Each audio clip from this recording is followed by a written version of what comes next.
Hello young brains, welcome to All Force e-learning program. In another session in physics, this is right. Now in this session, we are going to deal with the applications of electric potential due to a spherical shell.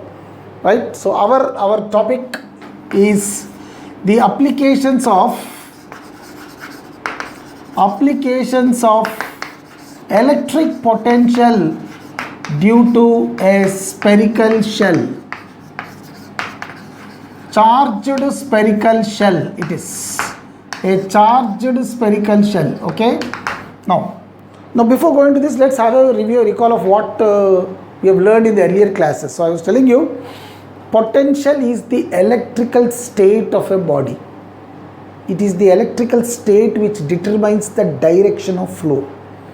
If the body is at high potential, it is in a state of giving the charge. If the body is at low potential, it is in a state of taking the charge. So it determines the direction of flow of charge. It is an electric state. Now by definition, we know electric potential is the amount of work done in moving a unit positive test charge from infinity to the point of the field. It's the amount of work done, the total work done in moving a unit positive test charge from infinity to the point in the field. Potential. Well, potential difference, the work done in moving a unit positive test charge from one point in the field to the another point in the same field. Potential difference. Later we have studied the formula for the potential due to a point charge. I have derived a formula for the potential due to a point charge. So we got potential V as 1 by 4 pi epsilon naught Q by R, where Q is the charge, the quantity of charge, R is the distance of the point from the point charge. Now if there are many number of charges in the same vicinity like this, then the potential, the resultant potential due to all the charges, the resultant potential due to many charges, it obeys the principle of superposition. It is the algebraic sum of all the individual potentials. So it's sigma I1 to In, it's Vi. Add algebraically. Well, mind you, for potential, even though it's a scalar, it can be positive, negative. For a positive charge, you have to take it plus. For a negative charge, you should take it minus. So respective potentials you have to add. You have to put up a proper sign according to the charge. Next, we have dealt with the potential due to we have deduced a formula for the potential due to a spherical shell, right? So potential due to spherical shell, I have given you at three different points. At the outside point, the potential is 1 by 4 pi epsilon naught capital Q by small r. R is the distance of the point. At the potential at the surface point, it's 1 by 4 pi epsilon naught capital Q by r, and potential inside is same as on the surface. Well, these are the things what we have learned till date. Now let's take up the applications of the potential due to a spherical shell. Now suppose if I have got a spherical shell, a charged spherical shell, suppose. Imagine a spherical shell, a charged spherical shell of charge capital Q. Well, radius capital R, positively charged. Since the charge is positive, the potential is also positive. This will possess positive potential. In the sense, what do you mean positive potential? In the sense, the external agent has to do work in moving the charge from infinity to the point. The external agent is doing work, spending energy. Then the potential energy of this charge system increases. So potential energy is increasing, positive. So the potential due to positive charge is said to be positive that way. Okay. So for consider a spherical shell of radius r charge. Now for this, the potential at any outside point P, which is at a distance small r, right? So here potential at the outside point is 1 by 4 pi epsilon naught, it's charge Q by R. Well, of course, for any charge potential at infinity potential is always 0. Any charge potential at infinity is 0. Well, potential at the outside point 1 by 4 epsilon Q by R. Now potential on the surface point, here, potential on the surface is 1 by 4 pi epsilon naught. Now the distance of the charge is capital Q by R. You can assume all the charge to be at the center of the sphere. The distance of the point is smaller, so it's 1 by 4 epsilon Q by R. according to shell theorem, if I imagine all the charge to be a center, then the distance is capital R. So it's 1 by 4 epsilon capital Q by R. Then the potential at any inside point, you know, inside the spherical shell the charge is 0. So the electric field inside is 0. There are no lines of force inside. So you don't need to do any extra work to move the charge from the surface to the inside point. So inside, no extra work being done. So the work done to move from infinity to any inside point is same as the work done to move from infinity to surface.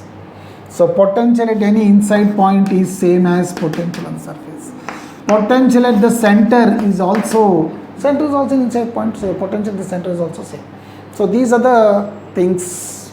So I was telling you, if I represent the graph, the graphical representation of the potential with the distance, at the center potential is maximum.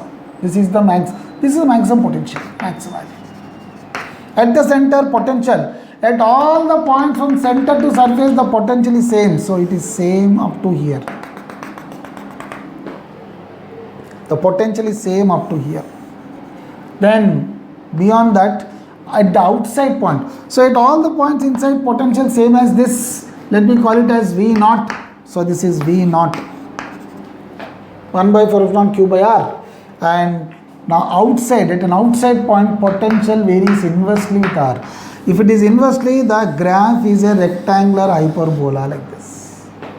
At an outside point the graph is rectangular hyperbola. At inside point it's a straight line, constant. So potential is a constant inside the spherical shell. Potential difference between any 2 points inside, 0. Work done in moving the charge at any 2 points inside is 0. So inside point potential is constant, outside it is rectangular.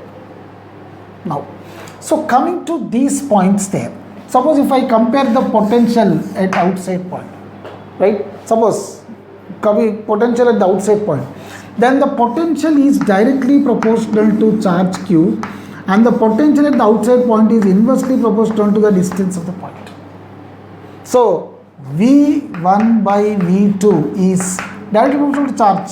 So it's Q1 by Q2 into R2 by R1. Now, so if it is in air, suppose if the charge is in a medium whose dielectric constant is K. When it is in a medium of dielectric constant K, so this is in air. Had it been in a medium, then the potential is 1 by 4 pi. You know, in air it is electrical permittivity of air.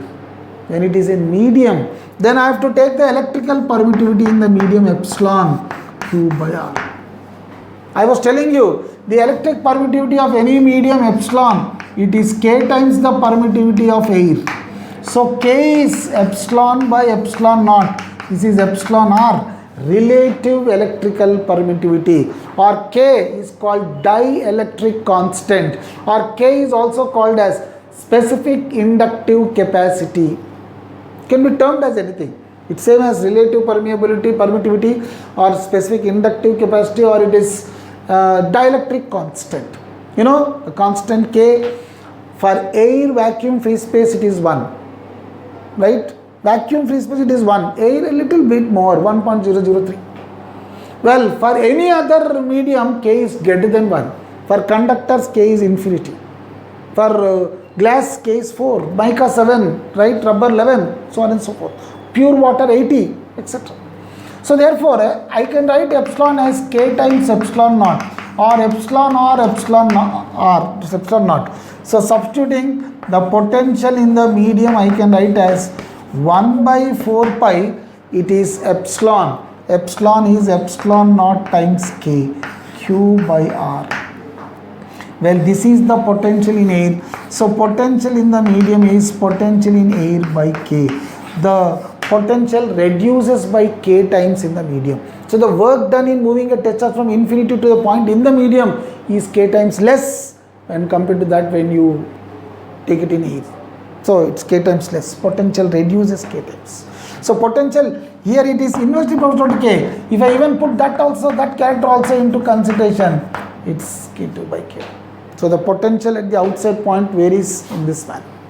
Well, the first point is like this. With respect to a spherical shell, the potential at various points in the medium this way. Now suppose he is asking you a question to find. Now, second question, second application. A spherical shell of radius r, charge capital Q. The charge is capital Q like this. Right? Now, so the potential on the surface point is equal to 1 by 4 pi epsilon naught capital Q by r. Now, if I consider another spherical shell of radius capital R dash, or let's take charges Q1, R1, charges Q1 and Q2, radius R1, R2. Now, if these two are connected by a wire, right? After being connected by a wire, the charges are Q1 and Q2, the radius is R1, R2. So, question is given like this: two spheres, two conducting spheres of radius R1, R2 connected by a wire, right? Then the charges after connected by a wire and being charged, then the charges remaining on them are Q1 and Q2. Compare Q1 and Q2. Then, so you know, when they are connected by a wire, charge flows from high potential to low potential until their potentials are equal. In the sense, potential of the first sphere will be equal to potential of the second sphere. After being connected, then the charges remaining on them are given as Q1 and Q2. So it's 1 by 4 pi epsilon naught Q1 by R1 is 1 by 4 pi epsilon naught Q2 by R2. So therefore Q1 by Q2 is R1 by R2. So when two spheres are electrically connected, in English I am spelling it as electric connected, but in physics I mean they are at same potential. Electrical equilibrium, same potential. So when they are at same potential, then the ratio of the charge is same as ratio of the radii. Charge directly proportional to radii. So when two spheres are at same potential, then potential is same. Then Q1 by Q2 is R1 by R2. First one. Now, suppose say same question is asking you, instead of connecting them, suppose the question is asked like this. There are two spheres, R1, R2 charge Q1, Q2. Now the potentials are V1 and V2. Potential on the surface here is V1 and this is V2. If the charge is same, the charge on them is same, Q1 is Q2, then how do you compare the potential and radius? So V1 is 1 by 4 pi epsilon naught Q1 by R1. V2 is 1 by 4 pi epsilon naught Q2 by R2. If two spheres have same charge, then what is the ratio of V1 by V2? Same charge. If charge is same, charge on the sphere is same, Q1 is equal to Q2, then so V1 by V2 is equal to R2 by R1. Now, same question is going to ask you in terms of surface charge density. Two spheres of radius R1 and R2, instead of charges he gave you surface charge density sigma 1 and sigma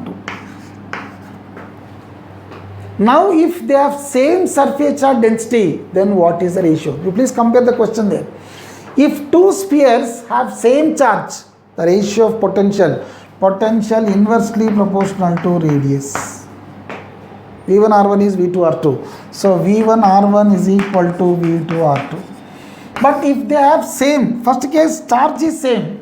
Second case, if surface charge density is same, that is sigma 1 equal to sigma 2, then what is the ratio of their potential?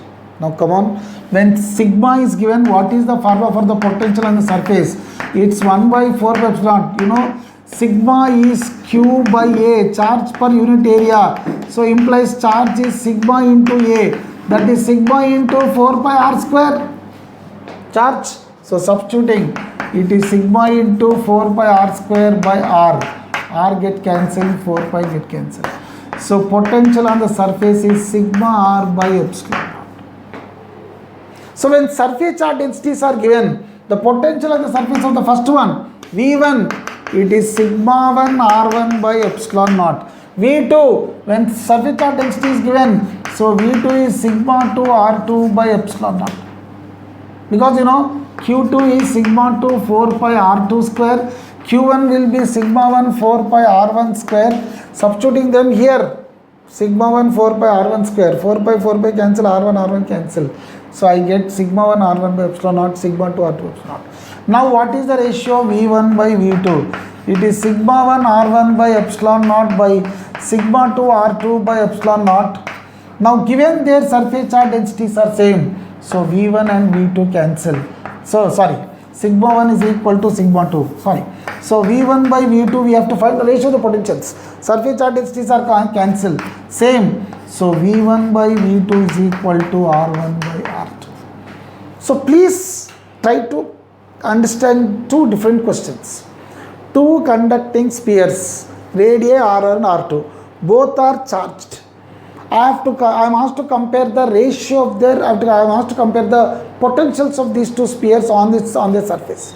We are asked to find the ratio of the potential on the surface. Then, when charges are equal, when the charge is same, Q same, so potential in terms of charge, 1 by 4 epsilon Q by R on the surface. V1, 1 by 4 epsilon Q1 by R1, charge is Q1, radius is R1. Second one, charge Q2, radius R2. Now divide, so V1 by V2. When the charges of the sphere is same, Q1 is Q2, Q1, Q2 cancel. So V1 by V2 is R2 by R1, it is inversely proportional to R. But same question, two spheres of radii R1, R2 charged with surface charge. Instead of charge now this time he has given you surface charge density. So when surface charge density is given, then, and if they have same surface charge density, what is the ratio of their potential? You know, potential in terms of surface charge density, potential on the surface of the sphere in terms of surface charge density, sigma r by epsilon naught. So the potential is sigma r by epsilon naught like this. So therefore, now when surface charge density V1, I get sigma 1 R1 by epsilon naught. V2, sigma 2 R2 by epsilon naught. Then V1 by V2, same surface charge density sigma, epsilon of course cancel. So V1 by V2 is R1 by R2. V directly proportional to R. You see the same potential here inversely, but here it is directly. So the same potential, it has got two different answers. The condition is very important. You know, in entrance examination, such questions are asked, where the question is similar, everything is same, right? In one answer, in one case, V1 by V2 is R2 by R1. In another case, V1 by V2 is R1 by R2. Now you are in a confusion, right? So you should be very clear. If charges are equal, then the potentials are in the inverse ratio. If the surface charge densities are equal, they are directly proportional. Very beautiful question to compare, right? And similarly, from this you can evaluate to still some more questions. Suppose there are two conducting spheres like this. There are two conducting spheres, right? Charges are Q1, Q2 and surface charge densities are sigma 1, sigma 2, their radii are V1 and radii are R1, R2. Now the surface potentials are V1 and V2. Right? Now the question is asked like this. If they are at same potential, if they are in contact, or if they are connected by a conducting wire, after being connected by the conducting wire, the charges remaining are Q1, Q2, final charges. After the electrical contact is made. Right? So two spheres of radii R1, R2 are electrically in contact, direct contact or indirect. In that sense, they are connected by a conducting wire. Now the charges, the respective charges after connection are Q1, Q2 and the respective surface charge densities are sigma 1, sigma 2. Then he is asked you to compare the charge and surface charge density. You know, we know the formula for the potential on the surface. Now the surface of this is in contact with surface of this. Now both are in contact. You know, electrically when two things are put in contact, charge flows from high potential to low potential until their potentials are equal. So electrical contact in English means their potentials are equal in physics. You have to infer, you have to understand that they are at same potentials. So the condition is given that their potentials are equal. V1 is V2. Now if the potentials are equal, he is asked you to compare the charges and surface charge densities. Well, potential of the first one, 1 by 4 pi epsilon naught. When charge is given, it's Q1 by R1. And when second one, it's Q2 by R2. So this cancel. So Q1 by Q2 is R1 by R2. Now the same question. So Q directly proportional to R. Now the same question, he is asking you to compare their surface charge densities. You know, in terms of surface charge density, you know the potential on the surface is 1 by 4 pi epsilon naught Q by R. But Q is sigma into area. Q is sigma into 4 pi R square by 4 pi epsilon naught R. 4 pi R cancel. So potential on the surface, it's sigma R by epsilon. So now he is asked you to compare the surface charge densities. Again, both are in electrical contact. Both are in touch. Both are connected by a wire, directly or indirectly. Then electrically in contact, potential remains constant. Potential is constant. So V1 is V2. Now in terms of surface charge density, it is sigma 1 R1 by epsilon naught for V1 is sigma 2 R2 by epsilon naught for V2. So when both are in electrical contact, potential, final potential remains same. So this cancel. Sigma 1 R1 is equal to sigma 2 R2 implies sigma 1 by sigma 2 is R2 by R1. So sigma inversely proportional to R. You see the charge is directly proportional to R. Sigma inversely proportional to R. Very good comparison, right? If potentials are equal, no, you have to know the things. If two spheres are charged to same potential, then charge directly proportional to radius.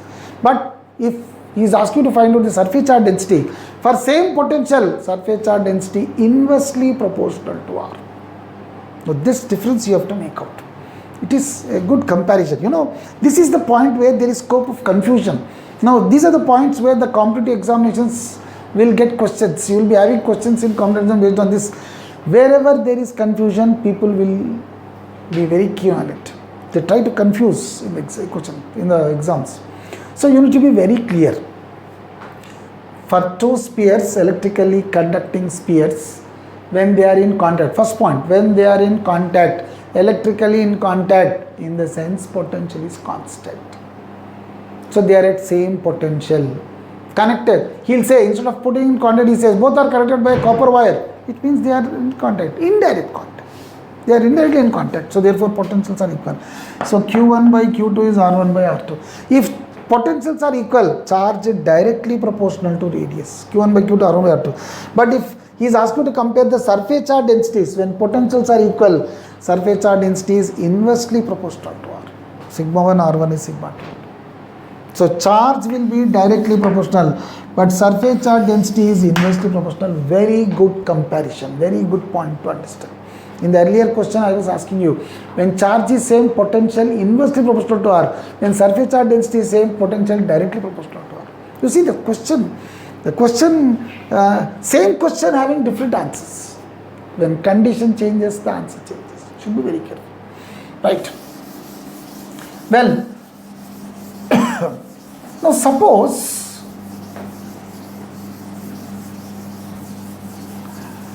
let us go to potential difference. Consider a charged spherical shell, right? He has given a charge like this of radius R, charge is Q. Now he is asking you to find out the potential difference between 2 points. Potential difference between 2 points. The 2 points can be anything. First simple thing, potential difference between infinite point and the point P, outside point. Well, potential at infinity is 0. So therefore potential at any point, potential difference between any point here and infinity, it is nothing but P and infinity. It's nothing but potential at P minus potential at infinity. Potential at infinity is 0. So potential at point P, that is 4 pi epsilon naught Q by R, where R is the distance of the point. First question. Now suppose he is asking you to find out the potential difference between the outside point and the surface point. Potential difference between the surface and the outside point.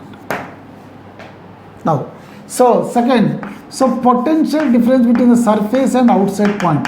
It is potential on the surface minus potential at that point.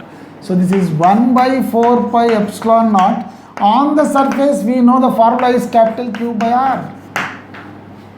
Well, at outside point, the potential is 1 by 4 pi epsilon naught small capital Q by small r. So taking the common things out, the potential difference between surface and the point outside point is 1 by 4 pi epsilon naught capital Q out. Capital Q I have taken out. So it's 1 by capital R minus 1 by small. This is the potential difference.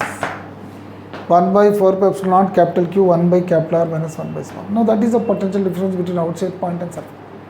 Achha, now suppose second question. Third. So what is the potential difference between surface point and the center? So potential difference between a surface point and inside point. You know, at all the points inside the potential is same as on the surface. So this is potential of the surface minus inside, but inside also same surface, same potential, 0. Similarly, what is the potential difference between surface and center? All the points inside same potential. This is also 0. Or he's asked you to find out what is the potential difference between center and the outside point. At the center and outside point. So potential at center minus potential outside. Potential at center is nothing but surface potential on the surface. It's same as this potential difference between 2 points. He's asking to find the potential difference between 2 points like this. Okay. There was a very beautiful question asked in one of the entrance examination. It was asked like this. Look, the question says like this. A charged sphere, there is a charged sphere of radius r. The potential difference between the surface and a point P at a distance 3r is V. The potential difference between the surface point and a point at a distance 3r is V. Then find its surface charge density. Or find the charge or surface charge density, anything he can ask you to find out. So the potential difference between the surface, it is the surface point and outside point. Just now we have found potential difference between surface point and outside point is Vs minus Vp. It's 1 by 4 pi epsilon naught capital Q by R. Surface Q by R, outside Q by small r. Now this is given as V. So V is 1 by 4 pi epsilon naught. Q is also out there. It's 1 by R minus 1 by. Distance of the point is 3 capital R. So therefore, taking LCM, V is equal to Q by 4 pi epsilon naught. LCM 3R. This is 3 minus 1. So V is Q by 4 pi epsilon naught 2 by 3R. So what is Q? 2 1s, 2 2s. Q you can write it as cross multiplying 3 2s are. So it's 6 pi epsilon naught VR. This is the charge. But the question is, what is the surface charge density? We know surface charge density is charge by area. That is 6 pi epsilon naught VR by area 4 pi R square. Pi R cancel. Well, 3's 2's. So sigma is 3 epsilon naught V by 2R. A very beautiful question, right? It is asked in one of the entrance examination like this. Okay, so this way you can find out the applications there, right? Thank you. Yes, sir.